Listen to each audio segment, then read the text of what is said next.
Hi, welcome to another episode of Firm Foundations Podcast with your hosts CJ and Tony.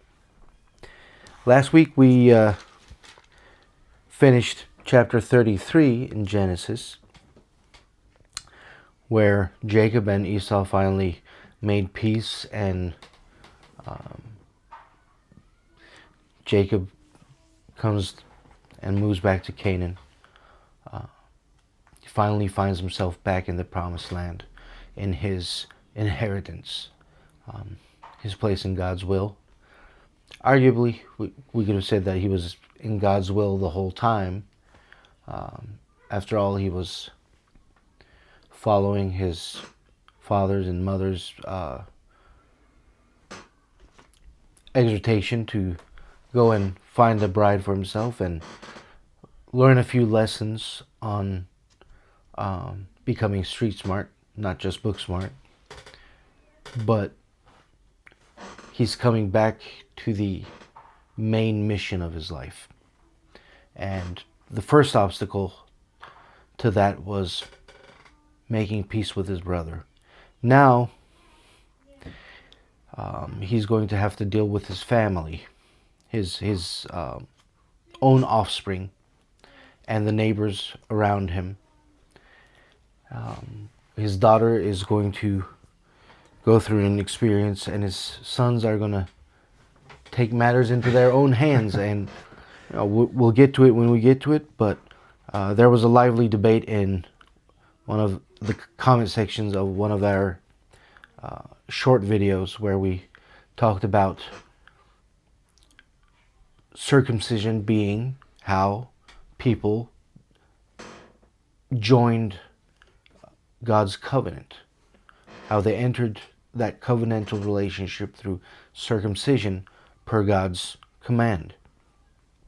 And there was some discussion on whether or not that was true, because after all, Egyptians, the pharaohs, the royals, circumcised their children, and some Canaanites circumcised their children, not all. And so they were like, so that can't be it. Well, there's what people do, there's what God does, what God commands, what God purposes. There's a difference between the two. And it seems like some people had a difficult time understanding the difference. So we'll go over that again today. And but this chapter 34 that we're starting today, is or was one that was brought up, showing that, circumcision isn't necessarily the gateway to the covenant relationship in the Old Testament. And so we're going to answer that question a little bit more in detail, hopefully today, and hopefully bring some clarity. Because we all bring our own biases, our own baggage to the Bible when we come to it. People that don't believe in God, people that don't believe in the Bible, have their own biases and their own baggage that they bring to the Bible when they approach it. And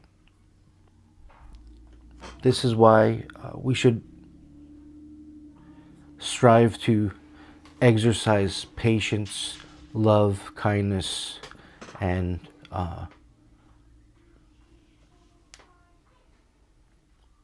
active listening skills to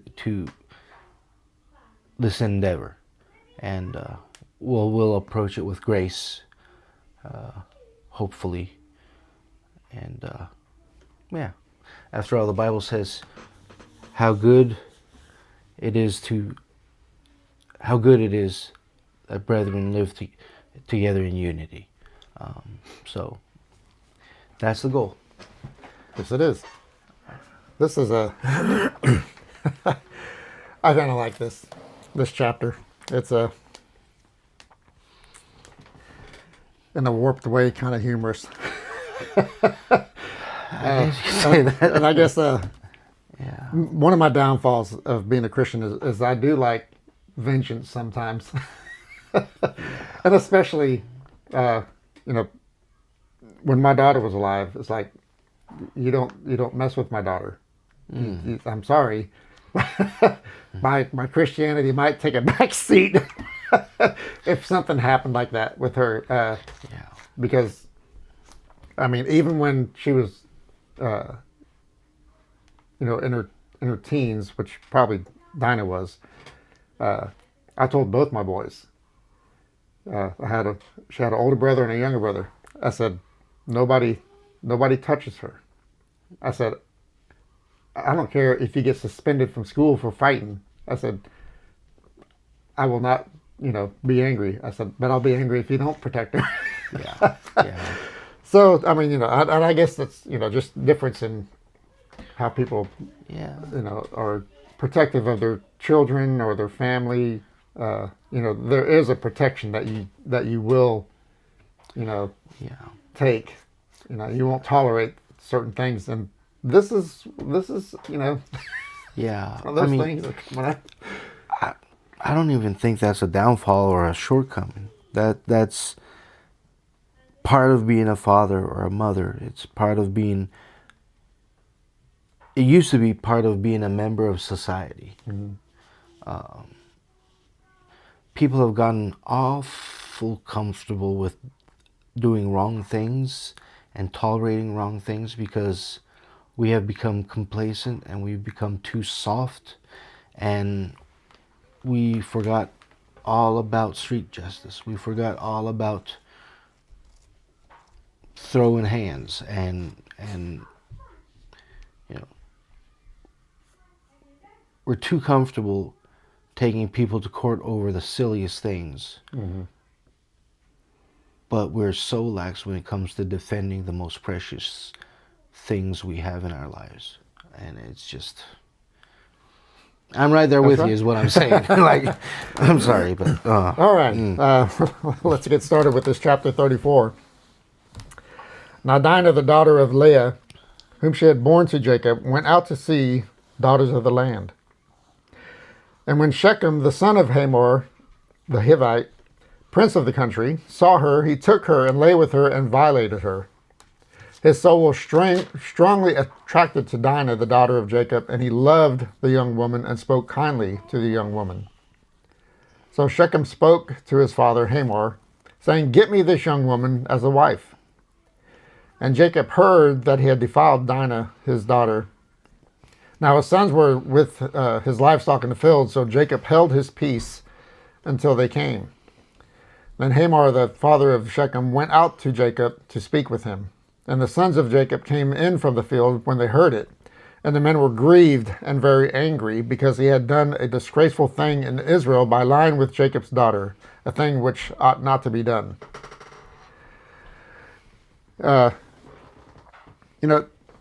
Okay, so he found her apparently very attractive, and went about things the wrong way. yeah. Way wrong. Now, it doesn't say that she resisted him. It doesn't say that, never mentions what her position was, as far as she said okay or she did not say okay. It doesn't say any of that. But because it's a family matter, whether she agreed with it or not, now she would have been punished, apparently, if she had agreed, because then she'd been in the same sin as Shechem. So I'm assuming, with the outcome of this going on, that she was raped. She wasn't, for it, and probably wasn't strong enough to resist him. It doesn't say what age she is. I'm guessing probably in her teens, maybe. Maybe. It doesn't say how old Shechem is. It just says that he was the prince of his country. Yeah, I mean, it says that he took her, and that often signifies force. Even in the Bible, when we see somebody it says that somebody took something. Mm-hmm. It's deliberate. It's without consent. So, yeah, I think you're spot on when you say it seems like he raped her. And she might have been too young to understand. She might have been too young to... By our standards, she's definitely too young to consent. Mm-hmm. And it doesn't even matter because we know that, biblically speaking, these kind of things, sexual relations before marriage, is not in God's plan, not in God's will, and it's not even a matter of consent, whether she gave consent or not. That's beside the point. He took something from God, the innocence of a woman. He took it from God. Mm-hmm. So he probably sinned against her, but he definitely sinned against God. But she opened the door, and her parents let her open the door. In the If we go back to verse 1, where it says, Dinah went out to see the daughters of the land. Mm-hmm.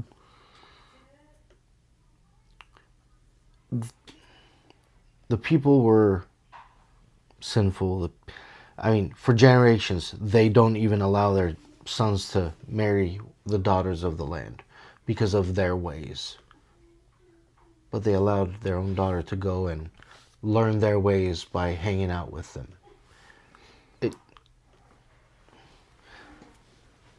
And this draws it's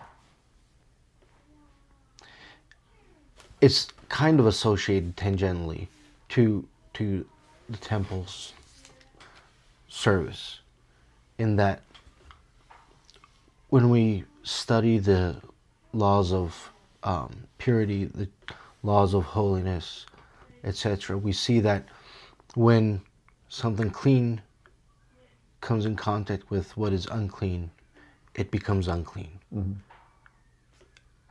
Uncleanness is contagious. Cleanliness is not necessarily contagious. Moral cleanliness, moral purity is not necessarily contagious, because and we know this from our lives, it's always easier to be influenced by what is evil. We watch the movies, there's language, there's sexual behavior, there's violence, and I mean, I think we made it clear we're not afraid of some violence. You can't be a good man if you're not a violent man. If you're a good man that is not violent, you're just harmless. So a good man has, by definition, has to have the willingness and the ability to become violent when necessary to defend your family. That's not what I'm talking about, but you know what I'm talking about when I'm mention the violence in movies.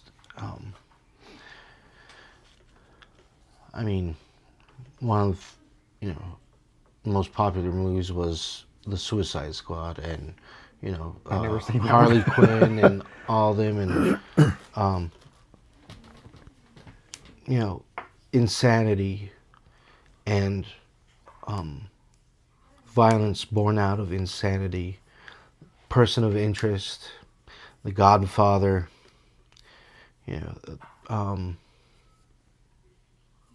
The Sopranos. And well, all the movies as far as direct evilness, like Yeah. Halloween, Yeah. Chainsaw Massacre, Yeah. all those that depict evil. And funny thing, I don't know if this is even related. The Bible talks about it'll come to pass where evil will be good and good evil. Yeah. And in class, we were talking a little bit about this. And I said, well, everybody has seen, for the most part, The Wizard of Oz. Everybody's like, oh, it's a great movie. The actors were great, Dorothy and all them. And I said, but you realize that we've exalted Oz as being good because he killed the Wicked Witch through Dorothy, of course. But we've exalted Oz, which is a demon, really. He's not he's a wizard. Yeah. So we've made him good, which he's really evil, but he kills the witch. And now you've had the movie Wicked, however many years ago it was. Now they've got a new Wicked. Wicked is good. Yeah. Wicked for good. Something like that. And it's just a subtle thing that's coming through, and we don't realize the impact that has. Yeah. It's starting to change minds, and it's just odd that they just happen to make that subtitle "Wicked for Good."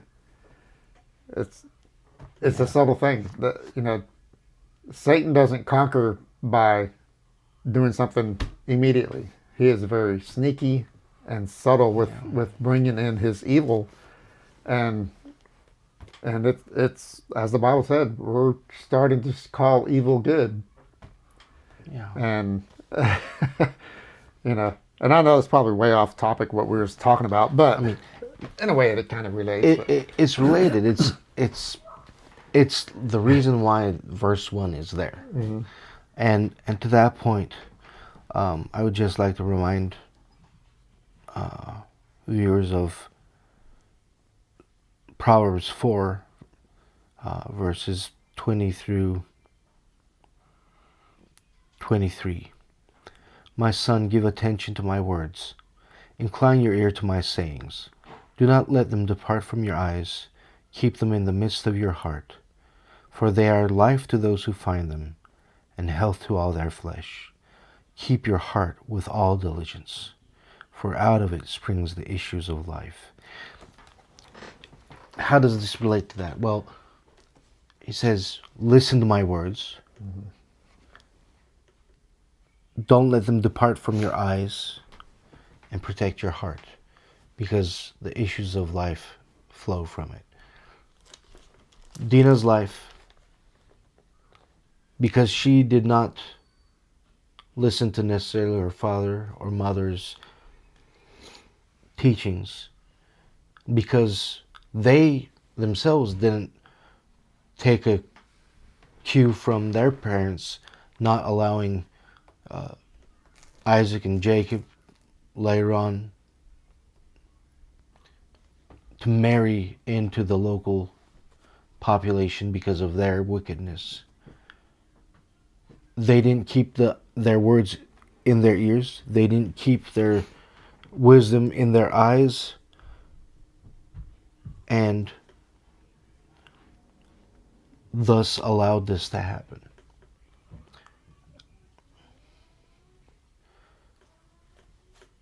Our life is based on we live our life based on what's in our heart. And what's in our heart gets there through two gateways. The gateway of the eyes and the gateway of the ears. What we listen to, what we watch, what we pay attention to is what we put in our hearts. And then that's what comes out in our own life. Mm-hmm. So she went out to see the daughters of the land. Means she went and learned how they lived. And she behaved the way they behaved. And thus she opened herself up. And in the end, it's her parents' responsibility. They opened the doors for this to happen by allowing this. And I know this is not popular. People don't like to hear this. They don't like to be told what to do, when to do it, how to do it, or what not to do. But, proceed at your own risk. You do you, boo, but we all reap the reward of our labor. And if our labor is not up to stuff, then pay the price. our reward ain't going to be either. Oh, verse 8. But Hamor spoke with them, saying, the soul of my son Shechem longs for your daughter. Please give her to him as a wife, and make marriages with us. Give your daughters to us, and take our daughters to yourselves. So you shall dwell with us, and the land shall be before you. Dwell and trade in it, and acquire possessions for yourselves in it.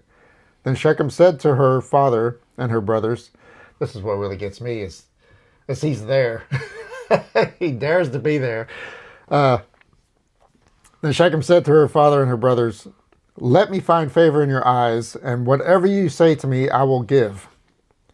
Ask me ever so much dowry and gift, and I will give according to what you say to me. But give me the young woman as a wife. Like I said, he's got some guts showing up. That was okay. I'll give him credit. The fact that apparently he really loves this woman to the point where he's willing to go before the father and the brothers, after doing this deed, this sinful deed. But got to give him credit. He had the guts to go before them. He really, really wanted her as his wife. Lust is a powerful thing. I mean, it says love, and I find this funny because we use love today in society the same way. But really the word is lust. He lusted after her so much that he went out there. And well, let me play the devil's advocate here, if that's the right phrase. So he essentially rapes her. And in his mind, it's not rape because he loves her so much that he thinks she's the Queen of Sheba, right? Normally, when somebody rapes a person, afterwards, they are like either angry with them or just disinterested. And that's why I'm saying, apparently there's something there that, he really does love this woman.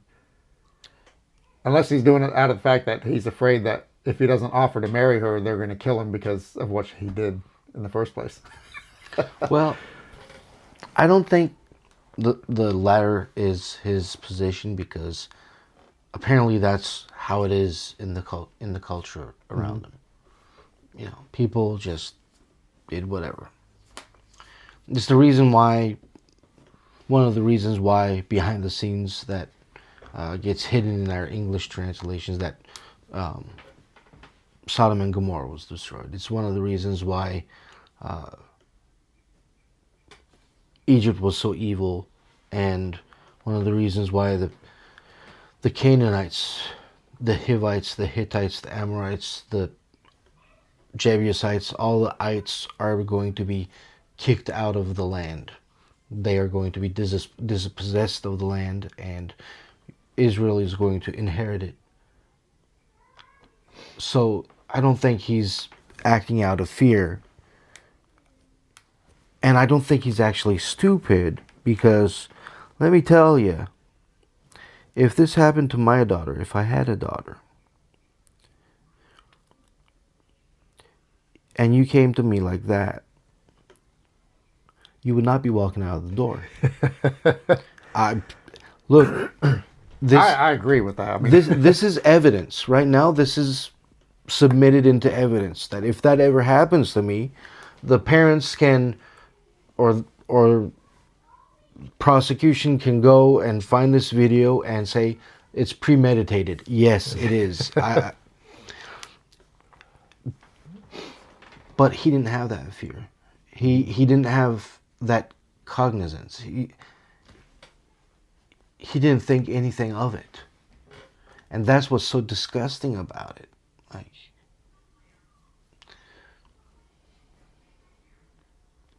I mean, this is what people think about when liberals, when they talk about patriarchy. He's so comfortable with it because, men did that. Mm-hmm. And the patriarchy did that. And women didn't have agency in that area. And that's one of the reasons why God despises the previous inhabitants of this land.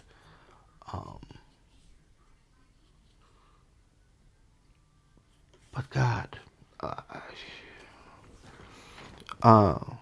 yeah, he's just driven by lust. This is not love. We confuse lust and love. He's young, she's young. They're not thinking about serving one another. He's thinking about what he can get out of her. His bodily pleasure. And, this...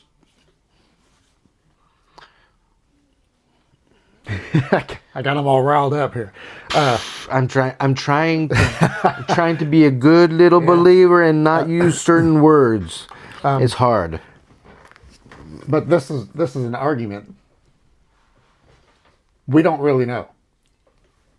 And I understand your position, and I agree. I'm just looking at from another perspective that he was willing to do anything to have her as his wife. I'll pay whatever you want, and we're gonna see how far this goes. Oh yeah, and that's why, of course, we haven't gotten that far. But that's why I'm thinking he really did have more than a lustful feeling for her because of what he's about to go through. What's going to happen? I mean, that I don't think I would. Well, let's go on.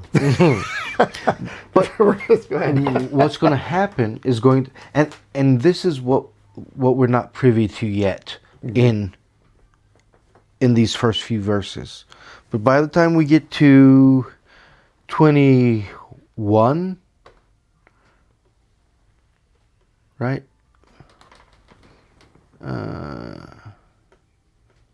22, verse 22, we're going to see what's motivating his father and how the people of the town are thinking about this issue. And it's going to open up a whole other can of worms that, that actually applies to what's going on in our nations and across the world, actually, especially in Europe and Japan, and it's going to be interesting, and we're going to see how much the liberal mindset has in common with the Canaanite mindset, and why I despise it so much. Why God despises it so much. I'll speak for God if I may be so bold, but not based on my authority, but based on the Word of God. But yeah. Okay, verse 13. But the sons of Jacob answered Shechem and Hamor his father, and spoke deceitfully, because he had defiled Dinah their sister. And they said to them, We cannot do this thing, to give our sister to one who is uncircumcised, for that would be a reproach to us. But on this condition we will consent to you. If you will become as we are, if every male of you is circumcised, then we will give our daughters to you, and we will take your daughters to us, and we will dwell with you, and will become one people. But if you will not heed us and be circumcised, then we will take our daughter and be gone.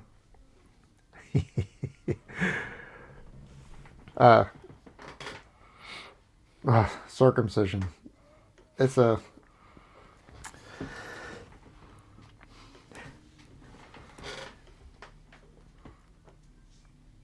painful process when you're at any age, even newborns, because I remember my boys being circumcised, and that was not a happy time for them. But I just can't. But these guys, you know, hey, they should have known that they were lying. Shechem and Hamor should have known that they were lying, because it said earlier that it was a reproach for them to be to have intermarriage with their people. But it was a reproach because they were uncircumcised. That's the whole thing. Yeah. If you're not uncircumcised, then we can be. And I forgot 16 said we can become one people. That's why I was looking towards 22, because verse 22, Hamor expresses that to his fellow city folk. Mm-hmm. We can be one people with them if. And the Hivites were known as deal makers, as a very, what's the word I'm looking for?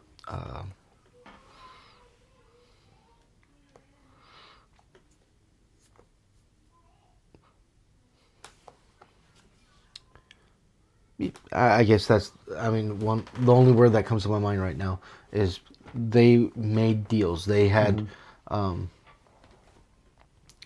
so, and that craft is at work now. Like, they want to make a deal, and verse 22 tells us the real reason. Right. They want to make them part of them. They want Israel to stop being Israel. They want him to become a Hivite.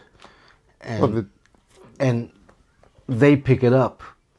They realize, the children of Jacob, the children of Israel, realize this. And they say, yeah, we can become one people if you become one of us. Mm-hmm. We're not going to become one of them. Assimilated into you, but you can be assimilated into us. What really throws me off is this verse 17. But if you will not heed us and be circumcised, then we will take our daughter and be gone. And what it sounds like is, okay, we're just going to take our daughter and leave. You know, no circumstances of what happened. That ain't going to happen. Oh, no. It's just like you said. It may be premeditated murder, but I would not just say, okay, well, never mind. We'll just take our daughter and go home. Yeah. There's something sneaky going on. Oh yeah. Well, I mean, and the Bible is very clear about it. See, I'm jumping ahead, but you know, they propose circumcision as a way of becoming a covenant people, mm-hmm. by the Hivites joining Israel. Again, as we stated in that last video, circumcision is the way to joining God's covenant. Sure, the Egyptian elite did it because that was their way of showing everybody that they were elite. If I don't know how or when, I don't know under what circumstances anybody would see their dealing, but by seeing that, they would know, okay, they belong to the royal house of Egypt, of the pharaohs. And some Canaanites did it. Again, it was mostly the elite families that did it. So it was a symbol of status. The status, and I haven't seen any research that makes this point, but if it's only the elite, if it's only the ruling class that did it, it's probably a religious thing. It's probably, in their belief, the way that they made a covenant with their pagan deities. And God has given circumcision, again, to his people as their deity, a way of becoming covenantal with them. And so And where was I going with this? Well, circumcision and other areas. Yeah, but I was going to tie it to something you said. Oh, I'm sorry. So much is in my brain in the back running at the same time. I do not have the bandwidth I used to, but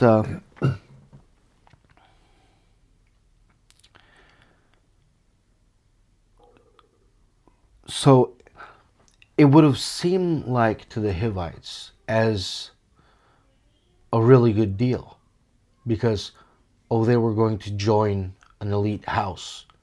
If these people were circumcised, they have a covenantal relationship with a deity. They're not just run-of-the-mill people amongst the lower classes. Mm-hmm. Wherever they came from, because, these people have gone back and forth throughout their time in the land, traveling from city to city, even going out of the country and coming back. So people really knew Abraham really well. They knew Isaac really well. But this Jacob fella, he's a different breed in the sense, like, sure, they knew his father was very strong. They knew his grandfather was very strong. So there's something there. And they're circumcised. And they're saying, hey, you can join us. Mm-hmm. So I'm going to get the daughter. And we're all going to become part of the elite.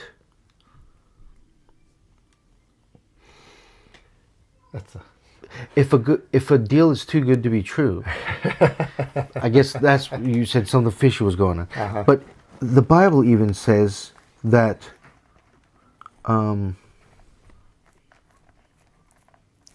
that the sons of Jacob spoke to them deceitfully.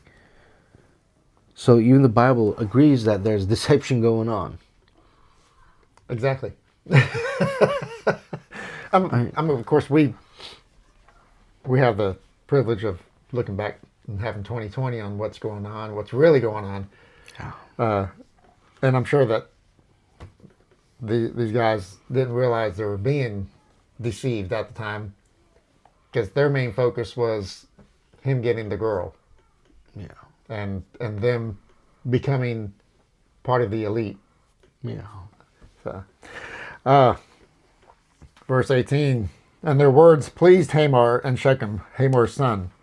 So the young man did not delay to do the thing, because he delighted in Jacob's daughter, and he was more honorable than all the household of his father. Okay, well, we'll stop right here, because you had mentioned this earlier. And here I'm still building on the fact that he wanted her. I mean, I think that's more than lust, but here or there, it doesn't matter. But this guy's more honorable. Yeah. He rapes this girl in the beginning, but he's still considered more honorable than... What does that say about his father's household? Uh-huh. Yeah. Of everybody in the town. You had mentioned that before we started this. And But, I mean, perhaps it was more than just lust, like you said. This verse gives me occasion to think that maybe, and God knows the hidden parts of the heart. I don't. I barely know my own heart, and I don't know that either. So I'm not even going to pretend to. So you might be right. And maybe that made him more honorable. Maybe the rest of his father's household would have just had their way with a girl and not even thought about it again. Maybe he repented in his heart somehow. Maybe he realized that what he did was wrong and he wanted to make it right. Mm-hmm. Perhaps. Which would be outstanding, because if you're a person that realizes something is wrong, despite the entire society around you saying it's okay, like when we say premarital sex is wrong, or sex out of wedlock is wrong, or when we say abortion is murder, and the whole society says you're out of your mind. Mm-hmm. And one guy out of nowhere says, you know what? You're right. Murder is murder, and sexual relations outside of a covenantal relationship with between two spouses is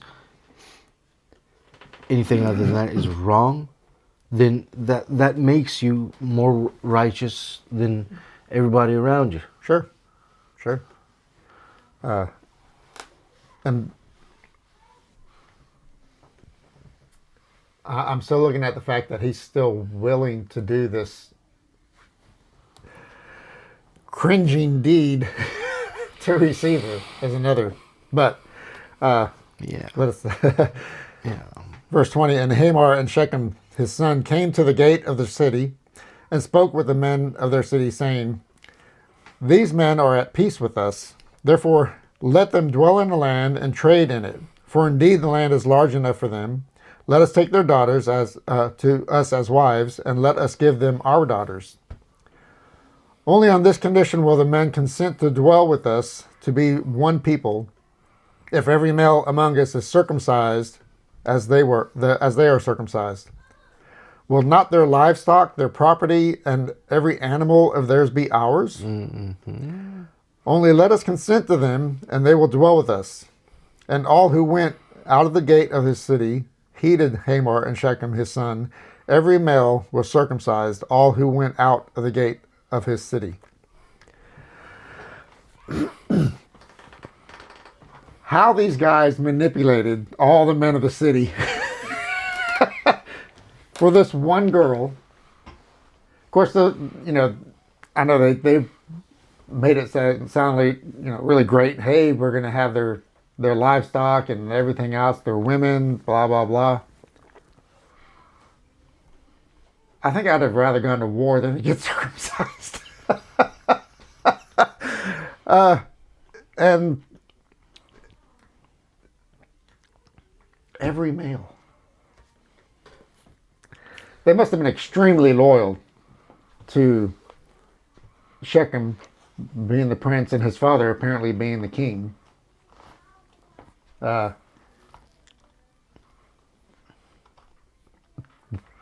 is some kind of loyalty to. Of course, you want to please your king and the prince of your. Yeah. I don't know if it necessarily means that he was king as much, because a prince just means somebody of status many times in the Bible. Not every time, but in many times. Well, I guess, but I'm looking at him as at least a very high leader. Yeah. But if every male went out of the city, if he wasn't the head guy, that means that any person over him would have said okay too. Yeah. I mean, regardless, there's some statecraft going on, some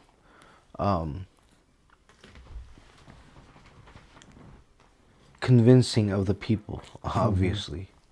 And they couldn't care less.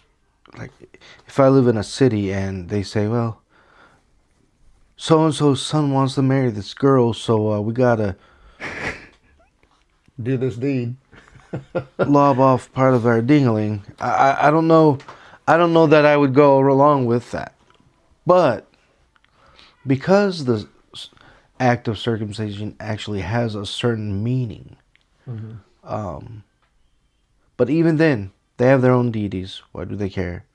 But then again, I mean, imagine this guy by himself is so rich, so strong and powerful, and his father before him, and his grandfather before him, and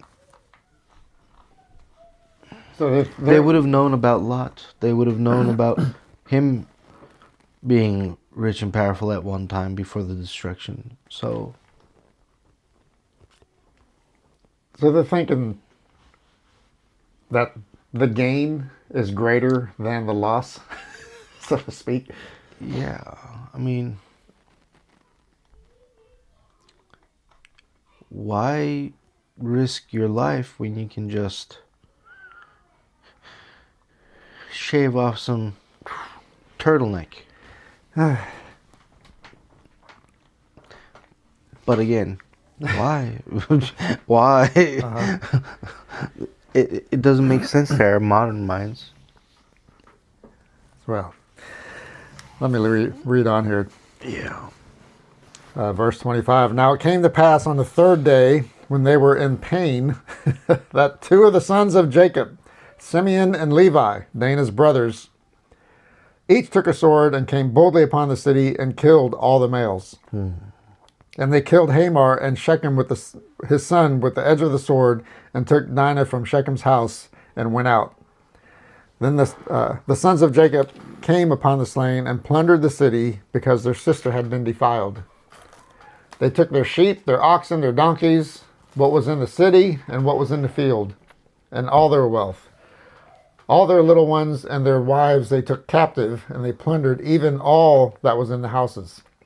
Then Jacob said to Simeon and Levi, you have troubled me by making me obnoxious among the inhabitants of the land, among the Canaanites and the Perizzites, and since I am few in number, they will gather themselves together against me and kill me. I shall be destroyed, my household and I. But they said, should he treat our sister like a harlot? They pay the price.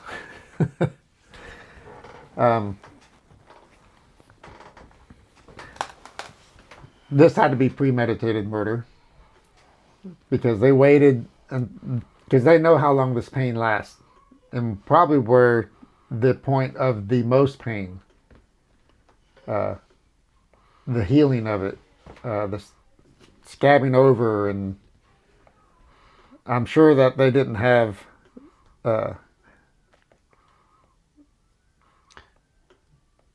They had a lot of very weak alcohol. A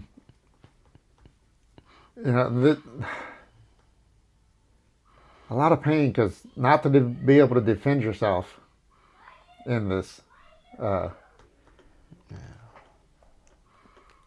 don't know how many were in the city for just two guys to kill all of them. Yeah. That's a whole lot of work, which that's another thing. The city had to be small. It had to be just a few related families. That also explains why they were all willing to go along with it with Hamor and Shechem, because it wasn't like we think about it, the kings and queens of medieval times, or even today in Britain, Sweden, whatever, where, the king is so far removed from everybody, unrelated to anybody. It wasn't like that. It was their uncle, their grandfather, maybe their nephew, if some really old dudes hung around. So basically, let's say the county that we live in, okay, thousands of people,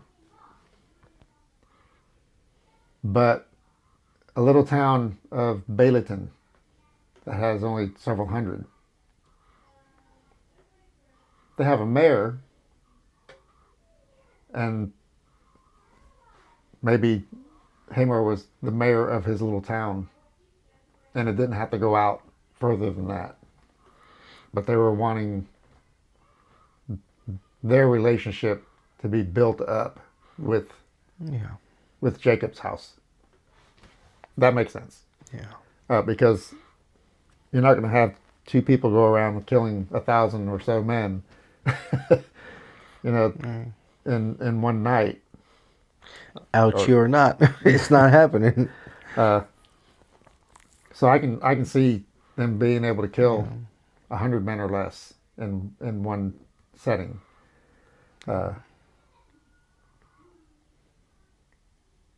And I would believe that they did it at night when they were sleeping.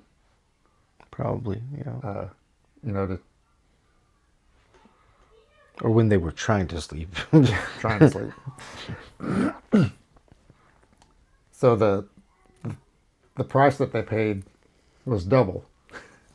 Not only did they go through the pain of circumcision, but then they went through the pain of being killed. Yeah. And all this because of one man.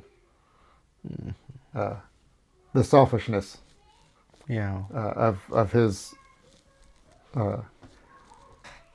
desires to have this woman. And because of course we've read through this before. That's why I've always thought that his love for her was really a real love, not just a lust thing. Because it repeated that. Maybe. But he still had to pay the price. Yeah. And Yeah. and Simeon and Levi were not going to have anything. Yeah. No part of it. There was no way they were going to let their sister be defiled and be rectified. Is that the right word? With these people just getting circumcised. Yeah. Yeah. And this also speaks to family dynamics in Jacob's house too. Because what two brothers did it? Simeon and Levi. Yeah. The two Leah. full brothers of Dinah. Mm-hmm. The half brothers, they didn't do anything until it was time to plunder. Well, I mean, they might have been privy to it, whatever, but they didn't actively participate in the administration of justice I like that. Administration of justice. until it was time to plunder. But Yes. what about the other four brothers? You had Reuben, who was the firstborn. Why didn't he lead this?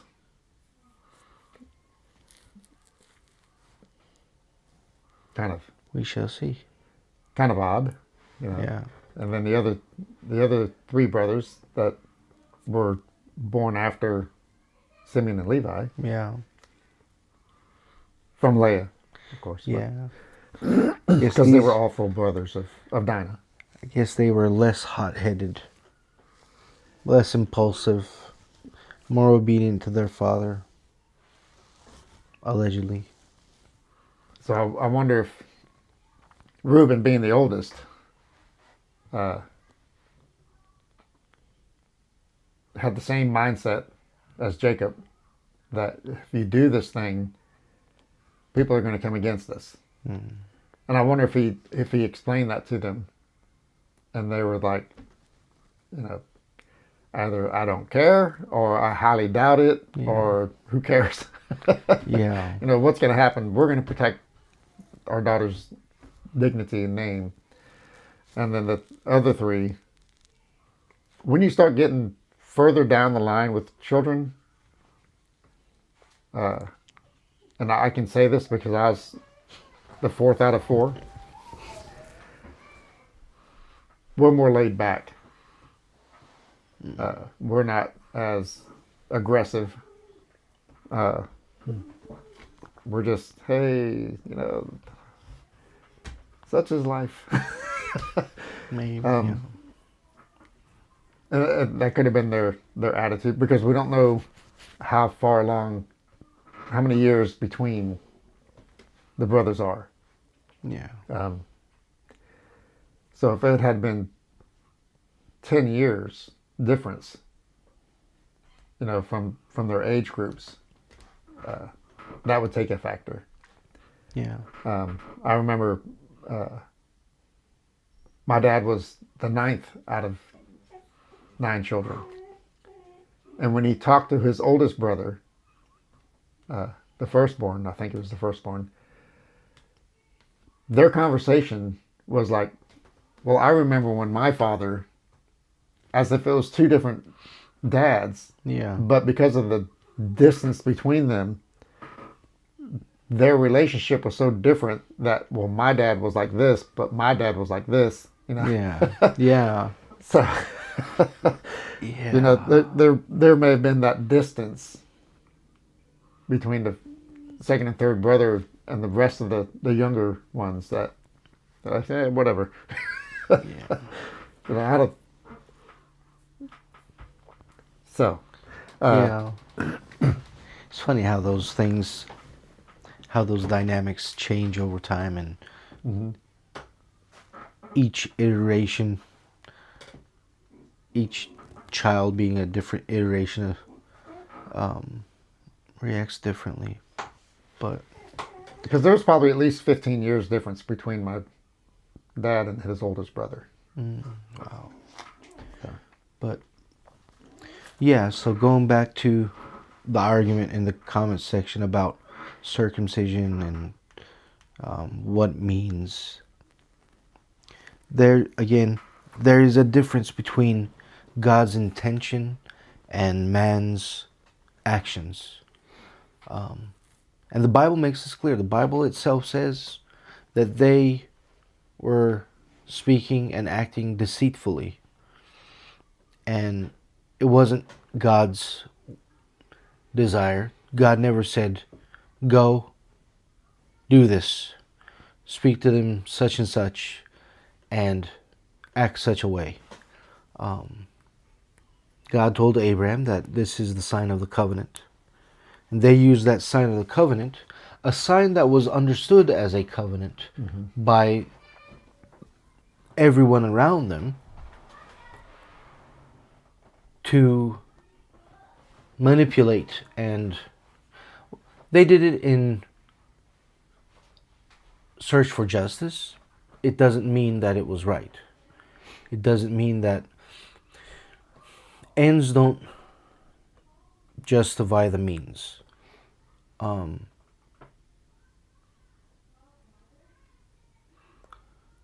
Sure, they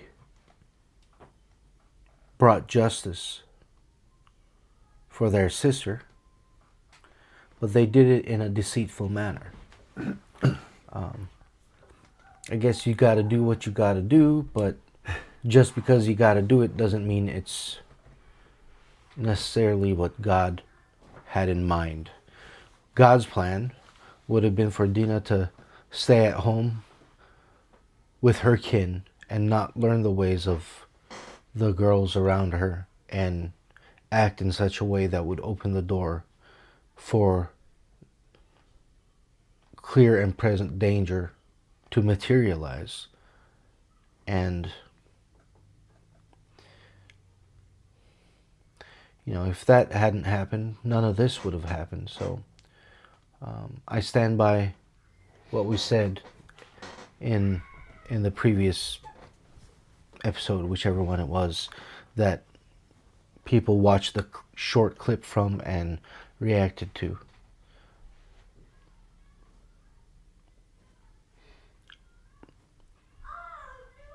What man does unrighteously cannot be ascribed to God. Especially when God makes his character and his precepts known. Do I fault them, though? Nope, I do I not. probably would have done the same thing, given the choice, right? I mean, they didn't have firearms, so they got to do what they got to do. Like they said. And we see that tension in the end, like you pointed out. Jacob is thinking about it politically, strategically. He's thinking about their livelihood. He's thinking about the safety of the entire family. The sons were just thinking about Vengeance. this wasn't right. And I understand both sides. I think Jacob would have if the boys would have come to Jacob and explained to him first before the action, he probably would have had a different way of handling the situation. Maybe, he would have had the chance to pray and ask, what do we need to do? Yeah. Because God's way is always better, and of course always the right way to do things. But Yeah. when man intervenes and acts selfishly, and not on purpose, as far as in this situation, they were more concerned about their sister's honor. Yeah. But they still went about it the wrong way, because that big word, deceitfully, proves that it had nothing to do with God. Yeah. God is not a deceitful God. He's straight up honest in every situation, but they took it into their own hands, and the result is now they've made their father in a fearful state of his family being attacked because of what they did. Yeah. So that brings us to the end of this chapter. We got, as we usually do, carried away with the story, the events, and the lessons learned. So I guess now is better than never to mention that, hey, if you enjoy what you're hearing, if you're learning anything, if you have anything to teach us, please comment. Just because we don't respond to every comment doesn't mean we're not reading, doesn't mean we're not paying attention. One of the reasons why I didn't respond any further than I did in the comments was because I'm human too, and I have feelings too, and I am a lot like Simeon and Levi. I'm somewhat hot-headed, and if I let myself get carried away, I can say the wrong thing. I can say it in the wrong tone, and I didn't want to do that. But I do read your comments. I do enjoy the give and take, even if I don't agree with it. It's a blessing to have y'all with us, and I prefer that we engage respectfully instead of angrily, instead of being hot-headed. So thank you for your patience, and please like, subscribe, and share. It helps us. It helps get the word out in front of as many people as possible, especially in times like this where the algorithm is changing and YouTube is changing how it promotes certain videos. Let them know. Yeah. Can't wait to get into the next chapter. And by the way, would you like to remind everybody? Sure enough. Of course, you can see our address right here. We'd love for you to write to us, give us comments through the mail if you'd rather. But if your church is interested in having free advertisement, we would love to do that for you if you send us a T-shirt of your church or a hat, something that we can wear and be seen online throughout the whole world. You never know who might visit and see the shirt and say, "Hey, I want to go to that church Sunday." No charge. Just like I said, send us the T-shirts, XX. I'm a large. And, we'd love to give free advertisement out, and like I said, if you're not the email type, drop us a postcard, drop us a letter, and we will personally write back to you. We won't answer it in the email. especially if it's something private. We do have stipulations on what churches that we will promote. Sorry, no Saintness, no no Mormons, no JWs.